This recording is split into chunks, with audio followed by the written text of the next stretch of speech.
አይደለም። ማርቆስን በ2022 ጀምረን በ2024 ነው የጨረሰው። 46 ሴሽንስ ነበሩት። በጣም ረጅም ነው፣ ሳይታወቀን ነው። ግን ይህ የእግዚአብሔር ጸጋና የእግዚአብሔር ምሕረት ነው። አቤት ትዕግስታችሁ! 46 ሴሽኖች ተከታተላችሁ ማለት ነው። ጌታ ይመስገን። በዛ ውስጥ የኔ ህይወት ተሰርቷል፣ እናንተ ተሰርታችኋል። ቤተክርስቲያን ታንጻለች ብዬ አምናለሁ። እግዚአብሔር በጊዜው የሰጠው መልእክት ነው። ስለዚህ ያንን ተካፍለናል። በመካከሉ ደግሞ አንዳንድ ነገሮች ብለን ይጠቅማሉ ብዬ የምላቸውን ነገሮች በመካከላችን ሊቀሰቀሱ ሊጸኑ የሚገባቸው ነገሮች እያነሳን ቆይተናል። አሁን ደግሞ እንደ እግዚአብሔር ፈቃድ አዲስ የተከታታይ ትምህርት እንጀምራለን። ይህንን ከፊልጵስዩስ መልእክት ነው የምንወስደው። እንደ ማርቆሱ ረጅም አይደለም። ይሄኛው ግፋቢል 15 ሴሽንስ ቢኖሩት ነው። እንግዳ ተናጋሪዎች እና ሌሎች ደግሞ ወንድሞች ሲያገለግሉ ከሚሆነው በስተቀር ቶሎ የምንጨርሰው ነገር ነው እና ምናልባት ከዚህ ከፊልጵስዩስ በኋላ ብላችሁ የምትጠይቁ ከሆነ አለ ከዛም በኋላ ትምህርት። እግዚአብሔር ይመስገን። ምክንያቱም ምንድነው ቤተክርስቲያን ጸሎት ቤትና ትምህርት ቤት ነው መሆን ያለበት። ሌላ ነገር ምን ትሆናለች? ምንም የምንጸልየው ወደ እግዚአብሔር ነው። የምንማረው ደግሞ እግዚአብሔር ስለሰጠን ስለ ኢየሱስ ክርስቶስ ነው። ከዛ በኋላ በግልም ሆነ በህብረት ይሄን የተረዳነው ኢየሱስ መልኩ እንዲህ ነው ብለን በኑሯችን እንገልጻለን ማለት ነው። ይሄው ነው ቤተክርስቲያን። ስለዚህ ትምህርት አለ፣ ጸሎት አለ፣ ደግሞ በተግባር ኢየሱስ ክርስቶስን እርስ በርሳችን በህብረታችን እናሳያለን። ጌታ የተመሰገነ ይሁን። እንደ ወትሮ ትጸልዩልኛላችሁ፣ እኔም ለእናንተ ጸልያለሁኝ።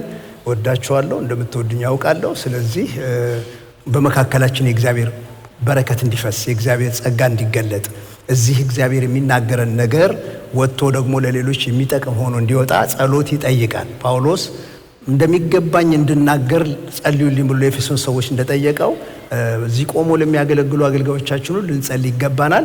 እንድትጸልዩልኝ ጠይቃለሁኝ። እንደሚገባ የእግዚአብሔር መልእክት በጊዜው እንዲገለጥ ጌታ የተመሰገነ ይሁን። ተከታታይ ትምህርት ስንማር እንደዚህ ባይብል ስተዲ እያደረግን አይደለም። ባይብል ስተዲ በእንግሊዝኛ ነው። በአማርኛ መጽሐፍ ቅዱስ ጥናት ተገቢ ነገር ነው፣ ጥሩ ነገር ነው። እኔም ባይብል ስተዲ ያለኝ መሪ ያለኝ እናጠናለን፣ የሚገባ ነገር ነው። በቤታችን ስናጠናም ሆነ እዚህም ተከታታይ ሆነ ስንማረው መንፈስ ቅዱስ ለዕለቱ የሚሆን ድምፅ አለው። ይሄ መጽሐፍ እስከተከፈተና እስከተነበበ ድረስ እግዚአብሔር ይናገራል ብዬ የማምን ሰው ነኝ። በማንኛውም ጊዜ የመጽሐፍ ተከፍቶ ካነበብ ነው መንፈስ ቅዱስ ይናገራል። መጸለይ ያለብኝ የኔ ልብ የሚሰማ እንዲሆን የኔ መንፈስ የሚቀበል እንዲሆን መጸለይ እንጂ ያለብኝ መጽሐፍ ቅዱስ ተከፍቶ በሚነገርበት ቦታ እግዚአብሔር ይናገራል ብዬ አምናለሁ። ጌታ የተመሰገነ ይሁን። ከዚህ በኋላ ተነስተን ቆመን አንድ ስፍራ ከፊልጵስዩስ አንብበን በክርስቶስም አንዳች ምክር ቢሆን፣ የፍቅር መጽናናት ቢሆን፣ የመንፈስ ህብረት ቢሆን፣ ምሕረትና ርኅራኄ ቢሆኑ ደስታዬን ፈጽሙልኝ። በአንድ ሐሳብ ተስማሙ፣ አንድ ፍቅር፣ አንድም ልብ፣ አንድም ሐሳብ ይሆንላችሁ። ለወገኔ ይጠቅማል በማለት ወይም በከንቱ ውዳሴ ምክንያት አንድ እንኳ አታድርጉ። ነገር ግን እያንዳንዱ ባልንጀራውን ከራሱ ይልቅ እንዲሻል በትህትና ይቁጠር። እያንዳንዱ ለራሱ የሚጠቅመውን አይመልከት፣ ለባልንጀራው ደግሞ እንጂ። በክርስቶስ ኢየሱስ የነበረ ይህ ሐሳብ በእናንተ ዘንድ ደግሞ ይሁን። እስቲ ይህንን እንድገመው የመጨረሻውን።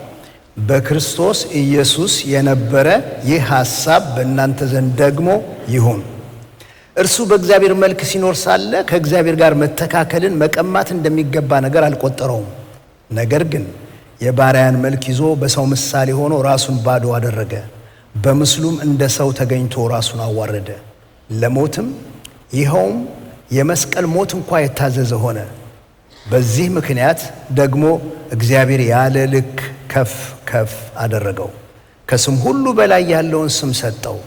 ይህም በሰማይና በምድር ከምድርም በታች ያሉት ሁሉ በኢየሱስ ስም ይንበረከኩ ዘንድ መላስም ሁሉ ለእግዚአብሔር አብ ክብር ኢየሱስ ክርስቶስ ጌታ እንደሆነ ይመሰክር ዘንድ ነው። ለዚህ ትምህርታችን የሰጠሁት ርዕስ ክርስቶስ ለህብረት የሚለውን ፊልጵስዩስን መልእክት በዚህ ሐሳብ እንድንይዘው አስቤ ነው። ትዝ ይላችኋል የሮሜን ትምህርት በምናጠናበት ጊዜ የጽድቅ ሕይወት ብለን ከዚያን የተነሳ ነው ትርጉማችንን ሁሉ በዚያ መነጽር እንድናይ የሞከርነው። ኤፌሶንን ደግሞ በምናጠናበት ጊዜ አንድ አካል አንድ ራስ ብለን ከዚያን የተነሳ ነው። አሁን የፊልጵስዩስን መልእክት እንድናጠናበት በልቤ ያለው መንገድ ክርስቶስ ለህብረት የሚለው ይሆናል ማለት ነው። የምንሄድበት አውትላይኑን ብያሰብኩት በመጀመሪያ መግቢያውን እናያለን። ቀጥሎ ጸሐፊውን እንመለከታለን። የተጻፈበትን ቦታ፣ ጊዜውን፣ ዓላማውን፣ ስለ መልእክቱ እንፈትሻለን። ዋና ዋና ርዕሰ ጉዳዮቹ በፊልጵስዩስ መልእክት ውስጥ ያሉት ነገሮች ምን እንደሆኑ እንመረምራለን። የፊልጵስዩስ መልእክት ደግሞ አውትላይኑን እንዲሁ ያቀርብላችኋለሁ።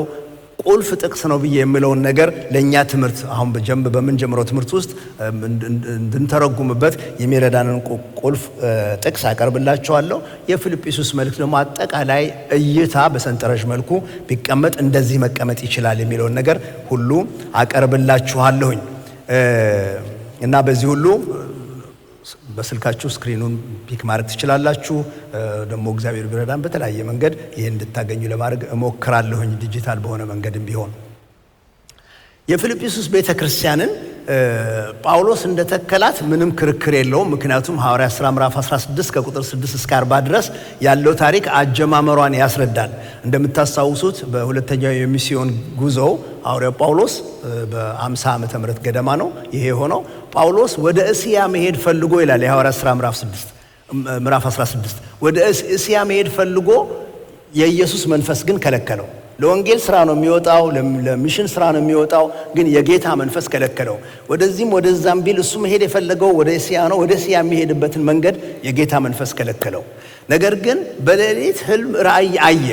በዛ ራእይ ውስጥ የመቄዶንያ ሰው ተሻገርና ና መተህ እርዳን የሚል ጥሪ ሲያስተላልፍለት ያንን ራእይ አየ። ከራእዩ ሲነቃ እግዚአብሔር ወደ መቄዶንያ እንደላከው አሰበ። ለካ እግዚአብሔር ወደዛ ይፈልገናል ማለት ነው ብሎ ወደ መቄዶንያ ተሻገረ። ፊልጵስዩስ ከተማ ደረሰ ማለት ነው። እዛ ፊልጵስዩስ በደረሰ ጊዜ ብዙ የአይሁድ ሰዎች ያሉ አይመስለኝም። ምክንያቱም የመጀመሪያውን ፕሮግራም ያደረገው ወንዝ ዳር ሄዶ ያገኛቸው ሴቶች ጋር ነው። እዚያ ሄዶ ወንጌልን በሚያካፍልበት ጊዜ ሊዲያ የምትባል ባህር ንግድ ውስጥ የተሰማራች ሴት ጳውሎስ የሚለውን ነገር እየሰማች ጌታ ልቦናዋን ከፈተላት እንድታስተውል። በእውነት የእኛንም ልብ ይክፈትልን። በቃ ሰባኪው ቆሞ ተዘጋጅቶ የሚለው መልእክት ኖሮት እየተናገረ እያለ በዚያ መካከል ልቦናዋን እግዚአብሔር ከፈተላት። ሰምታ አመነች። እሷም ቤቷም ሁሉ አምነው በቤቷ እንደውም አስተናገደቻቸው፣ ተቀበለቻቸው። ይህን ታውቃላችሁ። ይሄ ብቻ አይደለም። ይሄ ነገር ከተከናወነ በኋላ ደግሞ አንዲት በጥንቆላ የምታገለግል የቤት ውስጥ አገልጋይ ሴት እያወከቻቸው ስታስቸግር ወዲያው ጳውሎስ ያን መንፈስ ይገስጸዋል። መንፈሱ ከሷ ይለያል።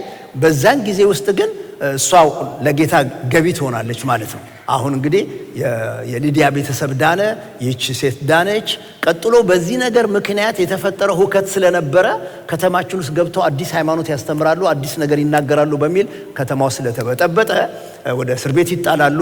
እስር ቤት ተጥለው የሆነውን ታውቃላችሁ። እነሱ በሌሊት እየዘመሩ እያሉ መሬት መንቀጥቀጥ ይሆናል፣ በሮቹ ይከፈታሉ እና ጸጥታ ሲሆን ጠባቂው እስረኞቹ የወጡ መሰለው። ምክንያቱም በሮማውያን አስተዳደር እስረኛ ከእጃችሁ ካመለጠ በሰውየው ምትክ ነው የምትገቡት። ስለዚህ ሰውየው ደንግጦ ራሱን ለማጥፋት በሚያስበት ጊዜ ራስን አትጉዳ እኛ አለን አለው ጳውሎስ። እንግዲያው እንድድን ምን ላድርግ ትፈቅዳላችሁ አላቸው። በኢየሱስ እመን አንተም ቤተሰቦችም ትድናላችሁ አሉት። የእሱ ቤተሰብ ገቢ ሆነ ማለት ነው። እንዲህ እያለ ወደ መቄዶንያ በራእይ ነው የገባው። ገብቶ ወዲያው እግዚአብሔር ፍሬዎች ሰጡት። እነዚህ ሰዎች ተሰብስበው በሊዲያ ቤት ውስጥ መሰብሰባቸውን የቀጠሉት ቸርች ተተከለ ማለት ነው። ቸርች ተተከለ ማለት ነው። እችን ቤተክርስቲያን እነ ጳውሎስ በስደቱ ምክንያት ከወጡ በኋላ በሌላ የሶስተኛው ሚስዮን ጉዞ ቢያንስ 2 ጊዜ እንደጎበኛቸው ሐዋርያት ሥራ ምዕራፍ 20 ላይ ማግኘት ትችላላችሁ። ቢያንስ 2 ጊዜ ቸርቿን ጎብኝቷታል እና በጣም በሚያስደንቅ መንገድ ወደዛ ከተማ ገብቶ የሚያስደንቅ አይነት ቸርች ነበር የተመሰረተው። የፊልጵስዩስ ከተማ ቀላል ቦታ አልነበረችም። በመቄዶንያው ንጉሥ ፊልጶስ ሁለተኛው ስም ነው የተሰየመችው ከተማዋ። ከተማዋ ምስራቅ አውሮፓ ውስጥ የምትገኝ ነች። በአሁኑ ጊዜ በግሪክ ውስጥ የምትገኝ ከተማ ነች። በሮማውያን የምትገዛ ስለነበረች ልክ እንደ ኢጣሊያኖቹ ከተማዎች እንደ ሮም እንደምንላቸው አይነቶቹ ከተማዎች ራስ ገዝ የሆነ ስታተስ ነበራት። እዛ ከተማ ውስጥ የዛ ከተማ ነዋሪ መሆን የሮም ዜግነት የሚቀበሉበት ነገር ስለሆነ በጣም ትልቅ ነገራቸው ነበር።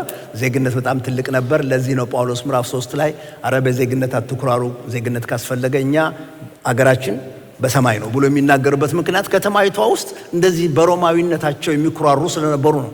እንደውም አብዛኛው ነዋሪዎቹ ከጦርነት የተመለሱ ቤተሰቦቻቸው ሪታየር ያደረጉ ወታደሮችና ቤተሰቦቻቸው ስለሆኑ ምንድነው የአገር ወዳድነት የትልቅነት ስሜቱ ነበራቸው። ይሄ ብቻ አይደለም። እንደዚህ አይነት ሮማውያኖችም አይነት ስለሆነ የነበሩት እነሱ ጌታ ነው ብለው የሚያምኑት ቄሳር ነው። ቄሳር ጌታ ነው የሚል እምነት የተስፋፋበት ከተማ ነበር። ትልልቅ ጣዖት አምልኮ የነበረበት ከተማ ነበር። ስለዚህ ነው ጳውሎስ ሲገባ ወዲያው ስደት የገጠመው። ምንም ማድረግ አልቻለም። እነዛን የሊዲያን ቤተሰብ የወህኒ ጠባቂውን ቤተሰብ እችን ደግሞ ከአጋንንት እስራት ነፃ ወጣችውን ሴት ነፃ ካወጣ በኋላ መልቀቅ ነበረባቸው። የወጡት ከተማይቷ በቀላሉ ለወንጌል የምትመች አልነበረችም።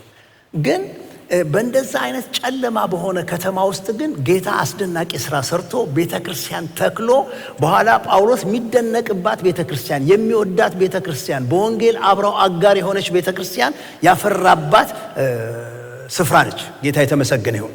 እና የፊልጵስዩስ ከተማ ባክግራውንድ ማወቁ ጥሩ ነው። የወርቅ ንግድ የነበረባት ከተማ ነች። የአውራ ጎዳና ትልቅ አውራ ጎዳና ከሮም ወደ ትንሹ እስያ የሚያስኬድ ትልቅ ጎዳና ስለነበረባት ቢዚ የሆነች ከተማ ነች። እንደዛ አይነት ቦታ ላይ ስትራቴጂካሊ ጌታ የወንጌል ስራ መጀመሩ ወደ ሌሎች ቦታዎች እንዲሄድ ስለሚሆን ትልቅ ስራ ነው። ጌታ አምላክ የተመሰገነ ይሁን። በየትኛውም ስፍራ በማናቸውም አይነት ተቃውሞ ውስጥ የሚሰራ ጌታ አለ። ስሙ የተመሰገነ ይሁን። ለዚህ ነው እንደውም ምዕራፍ 2 ላይ በተቃዋሚዎች ምንም እንዳትደነግጡ፣ ለነሱ የጥፋት ምልክት ነው፣ ለነሱ ጥፋታቸው ነው፣ የሚጠፉበት ነው፣ ለእናንተ ግን የመዳናችሁ ምልክት ነው። ስለ ክርስቶስ ለማመን ብቻ ሳይሆን ስለሱ መከራ ለመቀበልም ተጠርታችኋል ብሎ ምዕራፍ 2 ላይ የሚናገርበት ምክንያት ከተማይቷ ለወንጌል ስራ የምትመች አልነበረችም። ግን በዛ ስደት ውስጥ የሚመጡት ፍሬዎች ግን በጣም የሚያስደንቁ አይነት አማኞች ነበር የሚወለዱት። መልእክቱን ማን የጻፈው የሚለው ነገር ምንም አያከራክርም። መጽሐፍ ቅዱስ ውስጥ አንዳንድ የመጽሐፍ ቅዱስ ደብዳቤዎች ማን የጻፈውን ብዙ ይከራከሩበታል። ፊልጵስዩስን ግን ጳውሎስ እንደጻፈው ምንም ክርክር አልነበረውም። ከመጀመሪያ ጀምሮ የውስጥ ማስረጃዎችም አሉ። ፊልጵስዩስ ምዕራፍ 1 ቁጥር 1 ላይ የኢየሱስ ክርስቶስ ባሪያዎች የሆኑ ጳውሎስና ጢሞቴዎስ በፊልጵስዩስ ለሚኖሩ ብሎ ሰው ደብዳቤውን ሲጽፍ ጸሐፊው ማን እንደሆነ ከመጀመሪያው እንደሚገልጽ በዚያን ዘመን ባለው አጻጻፍ ገና መግቢያው ላይ እኔ ጳውሎስ ከጢሞቴዎስ ጋራ ደግሞም ከእግዚአብሔር ባሪያዎች ጋር ሆነን በፊልጵስዩስ ለሚኖሩ ብሎ ስለሚጽፍ ራሱ ደብዳቤው ይናገራል ጳውሎስ እንደጻፈው። እንደውም ደግሞ ከዚህም በላይ የቱን ይጠቅሳሉ። ምዕራፍ 3 ላይ ጳውሎስ ጸሐፊው ሲናገር ምን አለ? እኔ በስጋ የምታመንበት ነገር አለኝ፣ ሌላ ሰው ምንም በስጋ የሚመካው ነገር ቢኖረው እኔ እበልጠዋለሁ ብሎ የሚዘረዝረውን ነገር ላንብብላችሁ። በስምንተኛው ቀን የተገረዝኩ ነኝ፣ ከእስራኤል ትውልድ ከብንያም ወገን፣ ከዕብራዊ ነኝ። ስለ ሕግ ብትጠይቁ ፈሪሳዊ ነበርኩ፣ ስለ ቅናት ብትጠይቁ ቤተ ክርስቲያንን አሳዳጅ ነበርኩ፣ በሕግ ስለሚገኝ ጽድቅ ብትጠይቁ ያለ ነቀፋ ነበርኩ ብሎ ጸሐፊው ስለ ራሱ ይናገራል። ይህንን ፕሮፋይል መሙላት የሚችል ይህንን አሟልቶ ሊገኝ የሚችል ጳውሎስ ነው። የጳውሎስን ታሪክ ስናጠና የምናገኘው እሱ እንደዚህ አይነት ሰው መሆኑን ነው። ስለዚህ ጳውሎስ እንደጻፈው የውስጥ ማስረጃዎች አሉን። ደግሞ የጥንት አባቶች ምስክርነት ያረጋግጣል። ከመጀመሪያው ጀምሮ የመጀመሪያው ቤተክርስቲያን ቀጥሎ ያሉት ታሪክ ውስጥ የሚጠቀሱት አባቶች በሙሉ ጳውሎስ ፊልጵስዩስ ላይ እንደጻፈው ብለው እየጠቀሱ ስላስተማሩ የአባቶች ምስክርነት አለበት። ስለዚህ ይህን ነገር መያዝ ለምን እንደሚጠቅመን በኋላ ነገሮችን ጥቅሶቹን እየፈታን ስንሄድ መልእክቱን እየፈታን ስንሄድ ለካ ከዚህ የተነሳ ነው የሚለው ነገር እንዲኖረን ስለሚረዳን በትክክል መተርጎም እንድንችል የሚረዳን ነገር ስለሆነ ይሄንን ልብ ማለት ጥሩ ነው። ፊልጵስዩስ ቤተክርስቲያን የተተከለችው በጳውሎስ አገልግሎት ውስጥ ነው። ጥቂት ሰዎች ድነው እነሱን በሊዲያ ቤት ውስጥ አስቀምጦ እዛ ውስጥ ቤተክርስቲያኒቷን መለየት ነበረበት። 2 ጊዜ ያህል ጎብኝቷታል። እሱ ያቺ ቤተክርስቲያን የተተከለችበት ከተማ ለወንጌል ፍሬንድሊ አልነበሩም፣ የሚመች አልነበረም። ብዙ ችግሮች የነበሩባት ከተማ ነች። ነገር ግን እግዚአብሔር በጨለማ ብርሃን ይሁን ያለ እግዚአብሔር በተቃዋሚዎች መካከል አስደናቂ የሆነች ቤተክርስቲያን እንድትተከል አድርጎ እንደተራመዱ አንስተናል። ጸሐፊው ጳውሎስ ነው። ጳውሎስ ደግሞ ጸሐፊነቱን ከዚሁ ከፊልጵስዩስ መልእክት መረዳት እንችላለን። ከየት ሆኖ ጻፈው የሚለውንም ደግሞ ትንሽ ይጨቃጨቁበታል። ከጥንት ጀምሮ አባቶችም ብዙዎቹ የመጽሐፍ ቅዱስ አስተማሪዎች ሮም እስር ቤት ውስጥ ሆኖ ነው የጻፈው፣ እንደውም የእስር ቤት መልእክታት ከሚባሉት መካከል ከአራቱ ይሄኛው አንዱ ነው ብለው ያምናሉ። የመጽሐፍ ቅዱስ ተማሪዎች እና አስተማሪዎች እሱን የሮም እስር ቤት ነው፣ ሮም እስር ቤት ውስጥ ሆኖ ነው ብለው ነው የሚሉት። ከቅርብ ጊዜ ወዲህ ግን አንዳንድ ሰዎች አይደለም ኤፌሶን ሆኖ ነው የጻፈው፣ ቆሮንቶስ ሆኖ ነው የጻፈው እያሉ አንዳንድ ነገር ለመምዘዝ የሚሞክሩ አሉ። ግን አብዛኛው ሰው ሮም ብሎ ነው የሚያምነው። ያሉት የውስጥ ማስረጃዎችም ሮም ስለሚጠቁሙ እኔም ያንን ሮም ነው ብዬ ነው የማምነው። ምክንያቱም ፊልጵስዩስ ምዕራፍ 1 ቁጥር 13 ላይ እንደዚህ ይላል፣ ስለዚህም እስራቴ ስለ ክርስቶስ እንዲሆን በንጉሥ ዘበኞች ሁሉና በሌሎች ሁሉ ዘንድ ተገልጧል ብሎ ይናገራል። ጳውሎስ የራሱን የነበረበትን ሁኔታ ሲናገር ጸሐፊው ምን ይላል? እኔ እስራቴ ስለ ክርስቶስ እንዲሆን በፓላስ ጋርድ በንጉሱ ዘበኞች ዘንድ የታወቀ ሆኗል ብሎ ይናገራል። ያ ደግሞ ሮምን የሚያመለክት ነገር ይሆናል ማለት ነው። ፊልጵስዩስ ምዕራፍ 1 ላይ ደግሞ እንደዚሁ ቁጥር 20 እስከ 26 ድረስ የሚያስደንቅ እናንተ ሁላችሁ የምትወዱት አባባል አለው። እዛ ላይ ምንድነው የሚለው? ስለ እስር ቤት ውስጥ ያለ ሰው ነው። ላልድን እችላለሁ፣ ልሞት እችላለሁ ብሎ ይላል። ደግሞ ከጸለያችሁ ልለቀቅ እችላለሁ ብሎ ይላል። እዛ ቦታ ላይ እንደውም ብኖር ለኔ ኑሮ ክርስቶስ ነው ይላል እና ደግሞ ብሞት ደግሞ ጥቅሜ ነው ይላል። ብሄድ ወደ ጌታ ብሄድ እናፍቃለሁ ይሻለኛል ይላል። ግን ደግሞ እኔ አሁን በአሁኑ ጊዜ መኖር የምፈልገው ከመሞት መሰንበት ይሻላል በሚለው ሳይሆን መኖር የምፈልገው ለእናንተ ጥቅም፣ ለሰው አገልግሎት እንድጠቅም ብዬ መኖር እፈልጋለሁ ብሎ የሚኖርበትን ፐርፐዝ ሁሉ ይናገራል። እና እንደዚህ አይነት ሰው ይሄንን የሚጽፍ ከሆነ ጳውሎስ ከመሰዋቱ በፊት ሮም እስር ቤት ውስጥ ሆኖ የጻፈው ነው ብዬ እንድቀበል ያደርገኛል። የፍርድ ውሳኔ እየጠበቀ በነበረበት ጊዜ ሮም ውስጥ ነው የጻፈው ብዬ አምናለሁ። እንግዲያው ሮም ውስጥ በእንደዚህ አይነት እስር ቤት ውስጥ ሆኖ በዛ አይነት ሁኔታ ውስጥ የጻፈው ከሆነ ጳውሎስ ይሄ ሮም የነበረበት ጊዜ በ61 እና 62 ዓመተ ምህረት አካባቢ ስለሆነ ደብዳቤው የተጻፈው 61 እና 62 ገደማ ነው ማለት ነው። ለምንድን ነው ይሄንን ቀኖች መያዝ የሚገባን? ይሄ ደብዳቤ የተጻፈላት በ61 እና 62 ዓመተ ምህረት ገደማ ከሆነ እሱ በሁለተኛው ሚስዮን በ50 ዓመተ ምህረት ገደማ ከሆነ ጳውሎስን ሄዶ ያችን ቤተክርስቲያን የመሰረታት በመሃል ስንት ዓመት ነበር ማለት ነው? 10 ዓመት። ከ10 ዓመት በኋላ ማለት ነው ደብዳቤ የሚጽፍላት እና በጣም የሚገርም ነገር ነው። ተተክላ 10 ዓመት ቆይታ ከ10 ዓመት በኋላ አሁን ደብዳቤ ሲጽፍላት ልቧ ከጳውሎስ ጋር ይኑር አይሁን፣ ህብረቷ ከጳውሎስ ጋር እንዴት እንደሆነ ሁሉ መፈተሽ የምንችልበት ነገር አለን ማለት ነው። ስለዚህ ከ10 ዓመት በኋላ ለቤተ ክርስቲያኒቷ የተጻፈ ደብዳቤ ነው። ደብዳቤው የተጻፈው በ61 62 ዓመተ ምህረት ነው ማለት ነው። የተጻፈበት ዓላማው እሱንም ትንሽ ብናነሳ ጥሩ ነው። ደብዳቤውን ለምንድን ነው የጻፈው? አንዳንድ ጊዜ እኛ ሀገር አሁን ከወጣቶቻችን ጋር ስነጋገር አሁን አዋቂዎችም የጀመሩ ይመስለኛል የሚናገሩት ነገር እያላቸው ሲጀምሩ ግን ሃይ ብለው ቴክስት ያደርጋሉ። ከዛ ለምን እንደሆነ አታውቁ። አንዳንድ ጊዜ ልጄን ሃይ ብዬ ካልኩት እሱም መልሶ ሃይ ይለኛል። ተነቃቃን ማለት ነው። ስለዚህ መናገር ሲጀምር እሱም ይናገራል ማለት ነው።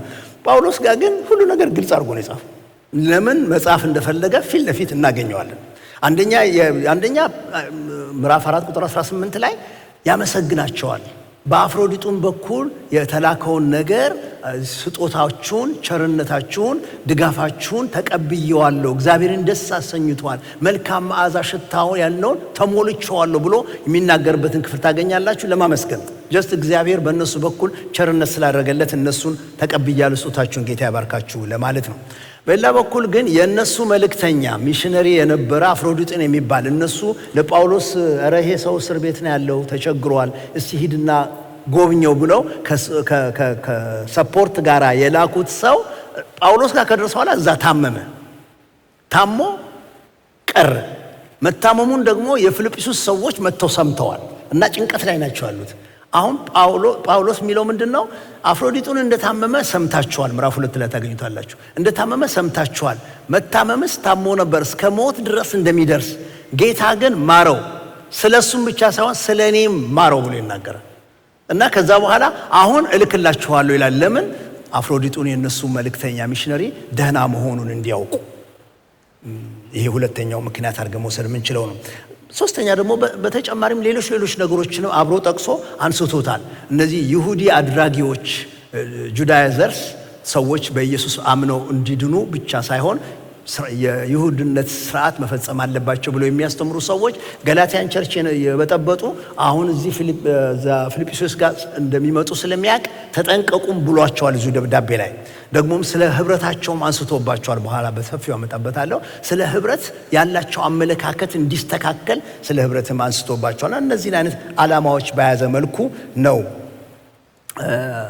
ደብዳቤውን የጻፈው። የተጻፈበት ቦታ ሮም እስር ቤት ውስጥ ነው። የተጻፈበት ጊዜ 62 ዓመተ ምህረት ነው።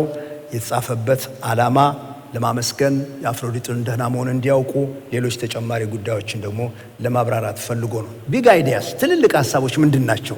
በዚህ በፊልጵስዩስ መልእክት ውስጥ የምናገኛቸው ትልልቅ ሐሳቦች ደብዳቤ ከተጻፈ በኋላ ምንድነው የሚለው ደብዳቤው ቢባል 1 2 3 ብለን የደብዳቤውን ጭማቂ እንደምናወጣው የፊልጵስዩስ መልእክት ጭማቂው ጉዳዮች፣ ትልልቅ ጉዳዮች የተነሱት ምንድናቸው ብለን ካነሳን በብዙዎቻችን ዘንድ የሚወደዱ መልእክቶች አሉ፣ ሐሳቦች አሉ። ሁላችንም በጸሎታችን የምንጠቅሳቸው፣ ለሰው የምናካፍለው፣ ምናልባትም በጽሁፍ መልክ በየቤቶቻችን የለጠፍናቸው፣ መኪናችን ውስጥ፣ ቢሮአችን ውስጥ የምናስቀምጣቸው ትልልቅ ጥቅሶችን ታገኛላችሁ። ፊልጵስዩስ መልእክት ለምሳሌ ፊልጵስዩስ ምዕራፍ 1 ቁጥር 21 ላይ ለኔ ሕይወት ክርስቶስ ሞትም ጥቅሜ ነው። ይሄ በጣም ብዙ አማኞች የሚወዱት ጥቅስ ነው።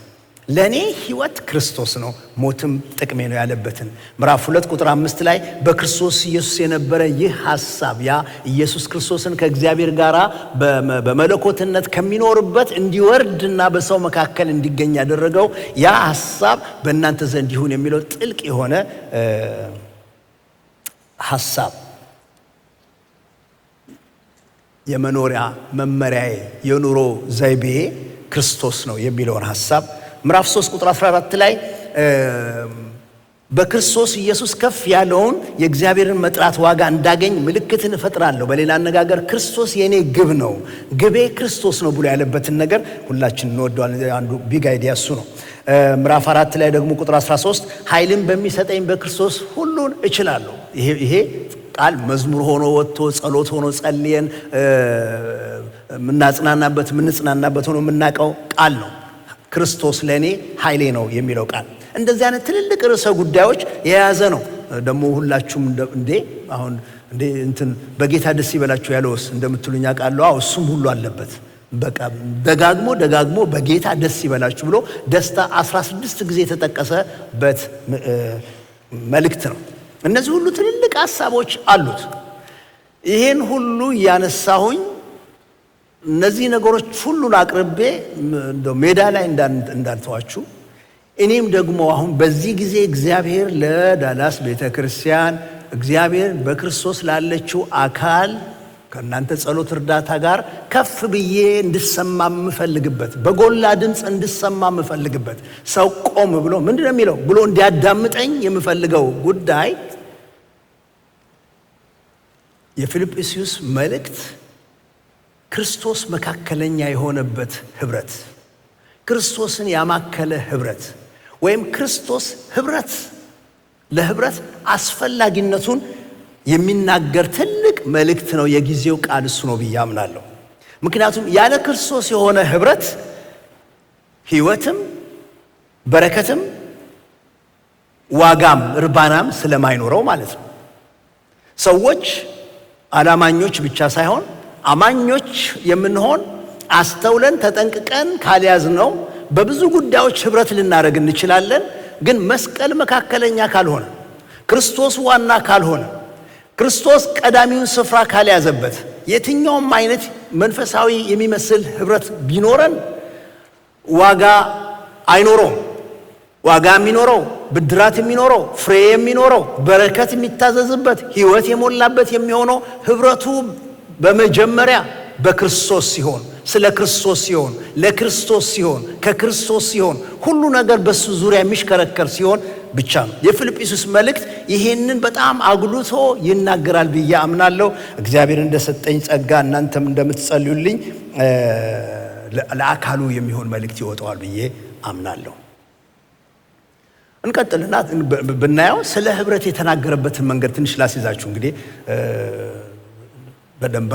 በደንብ ሁላችን ተስማምተን እንድንገባ በዚህ ሐሳብ ላይ የሚረዳን ነገር ስለ ህብረት ምንድነው ያለው ጳውሎስ በመልእክቱ ውስጥ በፊልጵስዩስ መልእክት የሚለው ጳውሎስ ከእነሱ ጋር ከፊልጵስዩስ ሰዎች ጋር ከእነሱ ጋር ባለው ህብረት ባለው አንድነት ባለው ግንኙነት ፊልጵስዩስ ምዕራፍ 1 ቁጥር 3-5 ድረስ ምን ይላል?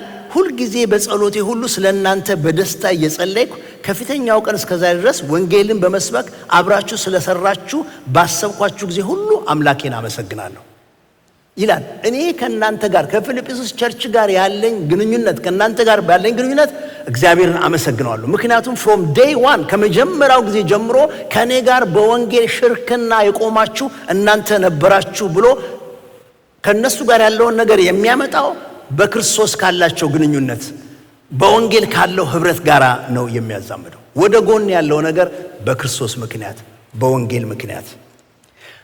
የፊልጵስዩስ ሰዎች ደግሞ እርስ በርሳቸው ባላቸው ህብረት ደግሞ የሚናገረው ምዕራፍ 2 ላይ ወሰዱት። ምዕራፍ 2 ከ1-2 እንደዚህ ይላል። በአዲሱ መደበኛ ትርጉም ነው የማነበው። ከክርስቶስ ጋር ካላችሁ አንድነት የተነሳ ከማን ጋር ካላችሁ ነው የሚለው? ከክርስቶስ ጋር ካላችሁ አንድነት የተነሳ በዚህ ምክንያት የትኛው መበረታታት፣ ከፍቅር የሆነ መጽናናት፣ የመንፈስ ህብረት፣ ምህረትና ርህራሄ ካላችሁ በአንድ ሐሳብ፣ በአንድ ፍቅር፣ በአንድ መንፈስ፣ በአንድ ዓላማ በመሆን ደስታዬን ፈጽሙልኝ። ፊልጵስዩሶችን ምን ይላቸዋል? እናንተ እኮ ያላችሁ ህብረት፣ ያላችሁ አንድነት፣ ያላችሁ ጉባኤ፣ ያላችሁ አንድ አካልነት በክርስቶስ ምክንያት ከሆነ እንደዚህ አድርጉልኝ ብሎ ይነግራቸዋል። እንደውም ምዕራፍ 4 ቁጥር 2 ላይ እዛ ቸርች ውስጥ በጣም የታወቁ ኤዮዲያን እና ሲንጤኬ የሚባሉ እህቶቻችን ነበሩ እና እነሱ አይስማሙም። ወይ ኮሚቴ ላይ ይሆናል ወይ አገልግሎት ቦታ ላይ ይሆናል፣ ብቻ በሆነ ነገር አይስማሙም እነዚህ ሁለቱም። በኋላ እዛ ጋር ስንደርስ እናወራዋለን። እና እነሱ ምንድነው የሚላቸው? ፊልጵስዩስ ምዕራፍ 4 ቁጥር 2 ላይ በአንድ ሐሳብ በጌታ በክርስቶስ እንዲስማሙ ኤዎድያንን እመክራለሁ፣ ሲንጤኬንንም እመክራለሁ። በአንድ ሐሳብ እንዲስማሙ፣ ኮምፕሮማይዝ አድርገው እንዲስማሙ አይደለም የሚለው፣ በጌታ እንዲስማሙ። በጌታ በሉ እስቲ፣ በጌታ እንዲስማሙ። በቃ እሷም ክርስቲያን ነች፣ እሷም አማኝ ነች። የአንድ አባት ልጆች ናቸው። አንድ መንፈስ ነው ያላቸው። የተለያየ ሐሳብ አላቸው። ግን ጳውሎስ የሚለው ምንድነው? ከመሆን ህብረት ያላችሁ፣ አንድነት ያላችሁ ኮምፕሮማይዝ ተደርጎ በሚመጣ ሐሳብ ላይ ሳይሆን በጌታ ማለት ምን ታደርገዋለህ? አሁን ኤዎድያንና ሲንጤኬ እንትኑ ቃሉ ስትተረጉት ከዚህ በፊት የተነጋገርን ይመስለኛል። እድሏና ሽታዬ ማለት ነው ትርጉሙ በግሪክ ሲተረጎም እንደሱ ነው። አሁን እድሏና ሽታዬ ባይስማሙ ጉዳዩ ኢየሱስን ምን ታደርጉታላችሁ ነው። እሱ በመካከላቸው እስካለ ድረስ፣ መስቀሉ መካከላቸው እስካለ ድረስ they have to find a way፣ የሆነ መንገድ ፈልገው መገናኘት አለባቸው። ምክንያቱም መስቀሉ አለ። እንለፍ ጊዜያችን ለመቆጠብ። ጳውሎስ ከኢየሱስ ጋር በነበረው ግንኙነት ማለት ወደ ላይ ደግሞ ወደ ላይ አሁን እኛ ህብረታችን ወደ ጎን ብቻ ሳይሆን ወደ ላይም ስለሆነ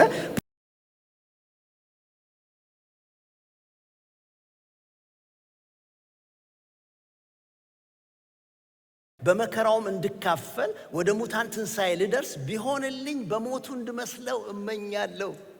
ማለት ከጌታ ጋር ያለው ግንኙነት መንግሥተ ሰማያት እንዲያስገባኝ አይደለም። ከጌታ ጋር ያለው ግንኙነት የሆነ በምድር ላይ ያለውን ቋቴን እንዲሞላልኝ አይደለም። ከጌታ ጋር ያለው ግንኙነት እሱንና ትንሣኤውን እንዳውቅ ቢሆንልኝ። ሰው ሞት ይመኛል። ቢሆንልኝ በሞቱ እንድመስለው። ስለ ህብረት ነው የሚያወራው። የፊልጵስዩስ መልእክት ስለ ህብረት ነው የሚያወራው። ጳውሎስ ከነርሱ ጋር ከፊልጵስዩስ ጋር ስላለው ህብረት፣ ፊልጵስዩስ እርስ በርሳቸው ስላላቸው ህብረት፣ ጳውሎስ ከኢየሱስ ጋር ስላለው ህብረት እንዲህ ነው መሆን ያለበት ህብረት ብሎ ስለ ህብረት በተለየ መንገድ ነው የሚናገረው። ህብረት ስንደርስበት እናወራለን። ኮይኖኒያ የግሪኩ ቃል ነው። እሱ ባለጠጋ ቃል ነው። በጣም ብዙ ትርጉሞች ያሉት ቃል ነው እና ጳውሎስ በዚያ መንገድ ነው የሚያየው። ከዚህ ፕሮግራም በኋላ ህብረት እናደርጋለን ስንል ምን ደስ የሚላችሁ? ኧረ ዝም አላችሁ። ከዚህ ፕሮግራም በኋላ ህብረት እናደርጋለን ስንል የሚባለው እሺ በቃ ሻይ ቡና አለ እንጠጣለን ምናምን አለ። ትርጉሙ እሱ ነው ያለው። ለጳውሎስ ህብረት የሻይና የቡና ነገር አይደለም። ለጳውሎስ ህብረት የመስቀል ጉዳይ ነው፣ የክርስቶስ ጉዳይ ነው፣ የኢየሱስ ጉዳይ ነው። ህብረት በረከት የሚኖረው፣ ህብረት እርባና ዋጋ የሚኖረው፣ ህብረት ህይወት የሚኖርበት በውስጡ ክርስቶስ ሲኖርበት፣ መስቀሉ ሲኖርበት። ያ ነው የፊልጵስዩስ መልእክት ሙግቱ፣ ትልቁ አርጊመንት ክርስቶስ ለህብረት። ምዕራፍ 4 ጋር እንዝለና ከዚያ እናሳብ እንለቃለን። ፊልጵስዩስ ምዕራፍ 4 ቁጥር 10 እስከ 20 ድረስ ረጅም ነው። እኔ አልፍ ያነባዋለሁ። ጳውሎስ ድጋፍ ከሚሰጡት ጋራ አሁን በደንብ እንድታዩኝ እፈልጋለሁ። አይዊሽ ፖስታ ይዤ ብኖር ኖሮ እና ፖስታ ይዘው አላለ የሚሸጉጡልን ሰዎች እናንተ የላችሁበትም ማለት ነው። በቃ ፖስታ እንድታስቡ እፈልጋለሁ። የሆኑ በጉባኤያችን ውስጥ ያሉ ቸርቻችን ውስጥ ያሉ የሚረዱን የሚያግዙን ፖስታ አድርገው የሚሰጡን ሰዎች ጳውሎስም ነበሩት፣ የሚረዱት ፖስታ የሚሰጡት እና ጳውሎስ ፖስታ ከሚሰጡት ሰዎች ጋር የነበረውን ህብረት እንዴት እንደሚያየው አንዱ መማገቻዬ ነው። እሱን እናንብብ። ፊልጵስዩስ ምዕራፍ 4 ቁጥር 10 እስከ 20 ኃይልን በሚሰጠኝ በክርስቶስ ሁሉን እችላለሁ። የሚገርም ነገር ነው። እኔ አለኝ የለኝም አይደለም፣ ቢኖረኝም ባይኖረኝም እኔ ኃይልን በሚሰጠኝ በክርስቶስ ሁሉን እችላለሁ። ሆኖም በመከራዬ ከኔ ጋር ስለተካፈላችሁ ጎሽ መልካም አደረጋችሁ። ስለተካፈላችሁ የሚለው ቃል ህብረት ስላደረጋችሁ ማለት ነው። በስሌታችሁ የሚበዛውን ፍሬ እንጂ ስጦታ ፈላጊ አይደለሁም። ነገር ግን ሁሉ አለኝ ይበዛልኝማል። የመዓዛ ሽታና የተወደደ መስዋዕት የሚሆነውን ለእግዚአብሔር ደስ የሚያሰኘውን ስጦታችሁን ከአፍሮዲጡ ተቀብዬ ተሞልቼዋለሁ። ኦኬ ፓስተር ታሚስቲ ፖስታ ይዘና አንዱ ነው መጽሐፍ ይዘና ግልጽ እንዲሆን ከኔ ጋር ተስዋላችሁ። በዚህ በኩል ፖስታ ይዞ እየመጣ ነው። የምር ካረከውም ችግር የለም። ጳውሎስ ፖስታውን ይዘው ከሚመጡ ሰዎች ጋራ ከሚረዱት ጋራ ሚኒስትሪውን ከሚረዱት ጋራ የሚሽን አገልግሎቱን ከሚረዱት ሰዎች ጋራ ያለው ግንኙነት ምን አይነት ነው የሚሆነው?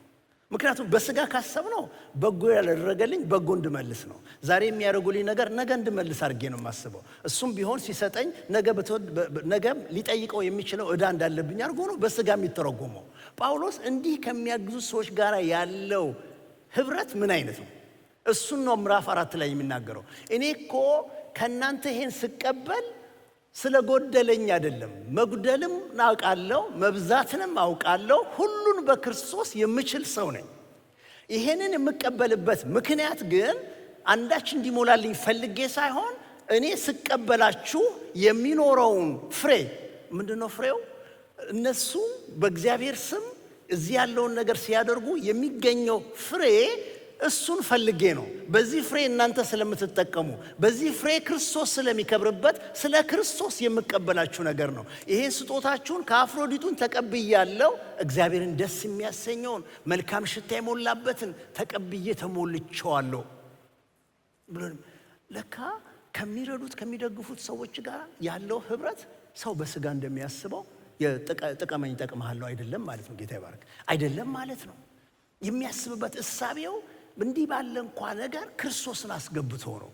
ሰውን ታሞ ጠይቃችሁታል፣ አዝኖ ደግፋችሁታል፣ በጎደለው ነገር ሞልታችሁለታል። ማንም በሌለው ጊዜ ባጠገቡ ቆመህ አንስተኸዋል። ይሄ ሁሉ ነገሮች በመካከላችን ሲሆኑ መስቀል ስላለ ነው፣ ክርስቶስ ስላለበት ነው።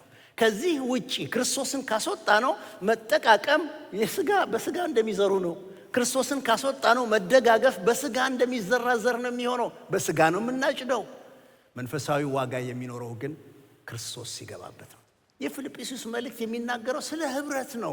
ህብረት ከእግዚአብሔር ጋር፣ ህብረት እርስ በርሳችን፣ ህብረት ከዓለምም ጋር እንኳን ቢሆን፣ ህብረት ደግሞ ከሚደግፉን ሰዎች ጋር፣ ወደ ላይ እርስ በርሳችን ወደ ጎን ያለውን ነገር ሁሉ የያዘ ነገር ነው። ህብረታችን በግላችን ምን ይመስላል? ህብረት በግሩፕ ምን ይመስላል? ህብረት በየቤቱ ምን ይመስላል? ህብረት እንደ ቤተ ክርስቲያን ምን ይመስላል? ህብረቱ ዋጋ የሚኖረው፣ እርባና የሚኖረው፣ ፍሬ የሚኖረው፣ መንፈሳዊ ውጤት የሚኖረው፣ በሰማይ ቤት የሚመዘገብ ነገር የሚሆነው፣ ህይወት እግዚአብሔር እንዳዘዘበት ወንድሞች በህብረት ቢቀመጡ መልካም ነው፣ በዚያ እግዚአብሔር በረከትና ህይወትን አዟልና የተባለው እውነት የሚሆነው ህብረታችን ከወንድሞች ጋር ከእህቶች ጋር ስንቀመጥ የሚያጠነጥነው በማን ዙሪያ ነው? በኢየሱስ ክርስቶስ በመስቀሉ ዙሪያ።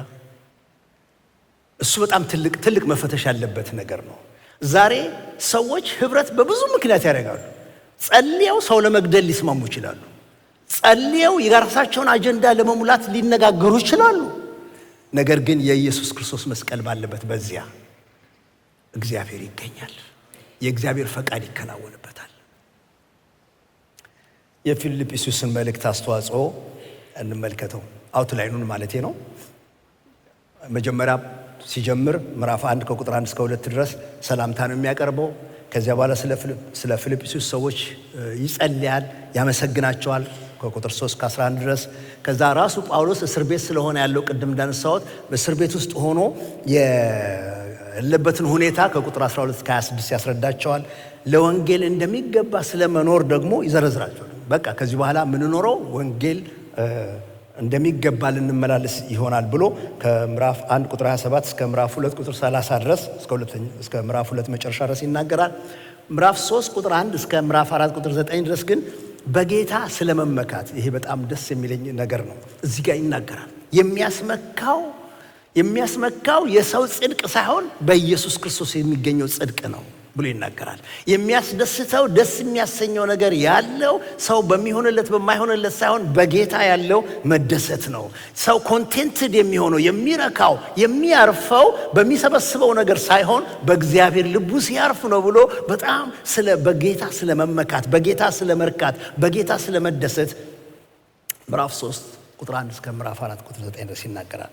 ከዛ በኋላ ወደ ምስጋና ስለላኩለት ሰፖርት ምስጋናና ማጠቃለያ የሚናገርበት ቦታ ይኖራል ማለት ነው።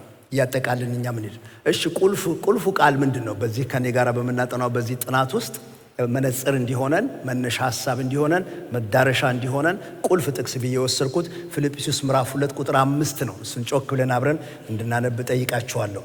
1 2 3 በክርስቶስ ኢየሱስ የነበረ ይህ ሐሳብ በእናንተ ዘንድ ደግሞ ይሁን። እንደገና በክርስቶስ ኢየሱስ የነበረ ይህ ሐሳብ በእናንተ ዘንድ ደግሞ ይሁን።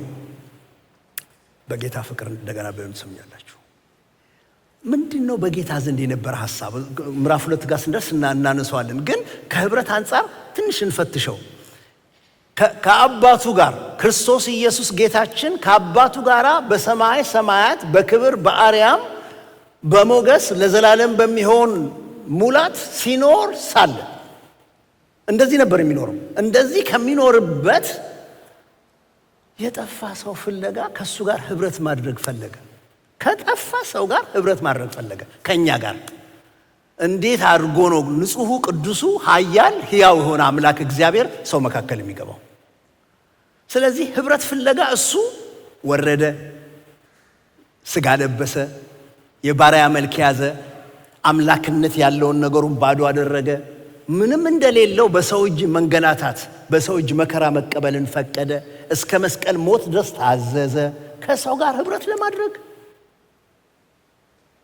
ያመጣና ምን ይላል? ከዚህ በኋላ እንግዲያው ህብረትን በተመለከተ የምንሆነው ሞዴላችን እሱ ነው። ህብረትን የምናስብ ከሆነ ሞዴላችን ኢየሱስ ነው። ኢየሱስ ዘንድ የነበረው ያ ሐሳብ፣ ኢየሱስ ዘንድ የነበረው ያ ማይንድ ሴት እኛ አንዳንዳችን ጋር ሊኖር ይገባል ነው የሚለው። እሱ ቁልፍ የሆነ ሐሳብ ነው። አሁን የፊልጵስዩስ መልእክት አጠቃላይ እይታን አቅርብላችሁና እንጨርሳለን። ያ እዚህ ላይ አለ። እንደምታዩት የፊልጵስዩስ መልእክት እይታ ምዕራፍ 1 ምዕራፍ 2 ምዕራፍ 3 ምዕራፍ 4 እነዚህ 4 ምዕራፎች ነው ያሉት። መልእክቱ ህብረትን በተመለከተ ጳውሎስ ከፊልጵስዩስ ጋር፣ ጳውሎስ ፊልጵስዩስ እርስ በርሳቸው፣ ጳውሎስ ከኢየሱስ ጋር፣ ጳውሎስ ድጋፍ ከሚሰጡት ጋር ቅድም የዘረዘርኩት ነው። ክርስቶስ በፊልጵስዩስ መልእክት ውስጥ ክርስቶስን እናገኘዋለን። ሙሉ በሙሉ ስለ ክርስቶስ ነው። እንደውም 40 ጊዜ ነው የተጠቀሰው ክርስቶስን ግን ቻፕተር 1 ምዕራፍ 1 የሚናገረው ክርስቶስ ለኔ ህይወት ነው። ክርስቶስ ህይወት ነው። ምዕራፍ 2 ክርስቶስ ለኔ መኖሪያዬ ነው። ላይፍ ፕሪንሲፕሌ ክርስቶስ ነው። ሐሳቤ ክርስቶስ ነው። ምዕራፍ 3 ለኔ ክርስቶስ ግብ ነው። መዳረሻዬ እሱ ነው። እሱን እንድመስለው ነው ግቤ እሱ ነው። የምፈጥንበት የኋላውን እየረሳው ወደፊት የምዘረጋበት ለእኔ ግቤ እሱ ነው። ምዕራፍ 4 ደግሞ ኃይሌ ክርስቶስ ነው ብሎ ነው የሚናገረው። የእያንዳንዱ ምዕራፍ ዋና ዋና ሐሳቦች እዚህ ጋር ማግኘት እንችላለን። እዚህ ጋር እንደምታዩት ነው። አመለካከትን በተመለከተ ምዕራፍ 1 በማይመች ሁኔታ ውስጥ እንኳን በክርስቶስ መደሰት፣ እስር ቤት ውስጥ ሆኖ ደስ ይለኛል እያለ የሚጽፍበት ቦታ ነው ያለው እኮ። ዘበኞችን እያየ እስር ቤቱን እያየ ወህኒ ቤት ውስጥ ተቀምጦ ደስ ይለኛል ብሎ የሚናገረው የአቲቲዩድ ጉዳይ ነው ያለው። አቲቲዩድ በማይመች ሁኔታ ውስጥ በጌታ መደሰት ነው። ምዕራፍ 2 ላይ ሌሎችን በክርስቶስ በማገልገል መደሰት ነው። ኢየሱስ ክርስቶስ ወርዶ አባቱን ደስ እንዳሰኘ ሰዎችን አገልግሎ የደስታ ዘይት እግዚአብሔር እንደቀባው እንዲሁ ጳውሎስ የሚወስደው ምንድነው? ሌሎችን በክርስቶስ ማገልገል መደሰት ይላል። ምዕራፍ 3 ላይ ክርስቶስን በማወቅ መደሰት፣ ለእኔ ይጠቅመኝ የነበረውን ነገር ሁሉ እንደ ረብ እንደሌለው፣ እንደ ጉዳት፣ እንደ ኪሳራ፣ እንደ ጉድፍ ቆጥሬዋለሁ። ስለምን? ስለ ጌታዬ እውቀት ከእሱ ጋር ህብረት እንዲኖረኝ ስል ብሎ ይናገራል። ያ ነው ደስታው። ምዕራፍ 4 ላይ በክርስቶስ ረክቶ አርፎ ስለመኖር ነው የሚናገረው። የፊልጵስዩስ መልእክት ዩኒክ ባህሪው ክርስቶስ 40 ጊዜ በላይ ተጠቅሷል። በደስታ በምስጋና የተሞላ ደብዳቤ ነው። በማይመች እስር ቤት ውስጥ ሆኖ በጌታ ተደሰቱ ይለናል። ክርስቶስን ለማሳየት የህብረትን አስፈላጊነትና ለህብረት የክርስቶስን ዋናነት ያሳያል። ቁልፉ ጥቅስ ምዕራፍ 2 ቁጥር 5 ነው። ምሳሌ ሆነው የተጠቀሱ ሰዎች እዚህ ጋር ስንሄድ እናገኘዋለን። ኢየሱስ ክርስቶስ ጌታችን ዋና ምሳሌ ነው። ጳውሎስ ራሱን ያቀርብልናል። አፍሮዲጡ የፊልጵስዩስ ቤተክርስቲያን ሚሽነሪ እሱን ይጠቅስልናል። ጢሞቴዎስ ደግሞ የጳውሎስ የእምነት ልጅ የሆነውን እነሱን ሁሉ አቅርቦ ስለ እያንዳንዳቸው እየተናገረ ሞዴል ይሆኑናል። ስለምን? ስለ ህብረት ኢየሱስ ስለ ህብረት የሆነውና ያደረገው ነገር ጳውሎስ ራሱን አቅርቦ የሚሆነውን ነገር ይናገራል። አፍሮዲጡንም ጢሞቴዎስንም ያቀርባል። እግዚአብሔር አምላክ ይርዳን። ስለዚህ የምናደርገው የቤት ስራ ምንድነው? ጊዜ ወስደን ፊልጵስዩስን ደጋግመን እንማረው ወደ ልባችን እስኪገባ። ምዕራፍ 2 ላይ ያለውን ያንን ክፍል በቃላችን ማጥናት እስክንችል ድረስ አጥብቀን እየጸለይን እንጠብቅ። እንጸልይ።